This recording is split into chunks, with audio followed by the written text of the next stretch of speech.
হাজার বছর ধরে আমি পথ হাঁটিতেছি পৃথিবীর পথে। সিংহল সমুদ্র থেকে নিশীথের অন্ধকারে মালয় সাগরে। অনেক ঘুরেছি আমি বিম্বিসার অশোকের ধূসর জগতে। সেখানে ছিলাম আমি আরো দূর অন্ধকারে বিদর্ভ নগরে। আমি ক্লান্ত প্রাণ এক, চারিদিকে জীবনের সমুদ্র সফেন আমারে দুদণ্ড শান্তি দিয়েছিল নাটোরের বনলতা সেন।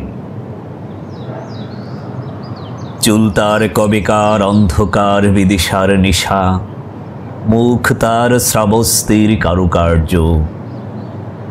অতি দূর সমুদ্রের পর হাল ভেঙে যে নাবিক হারাইয়েছে দিশা। সবুজ ঘাসের দেশ যখন সে চোখে দেখে দারুচিনি দ্বীপের ভিতর, তেমনি দেখেছি তারে অন্ধকারে। বলেছে সে, এতদিন কোথায় ছিলেন? পাখির নীড়ের মতো চোখ তুলে নাটোরের বনলতা সেন। সমস্ত দিনের শেষে শিশিরের শব্দের মতন সন্ধ্যা আসে।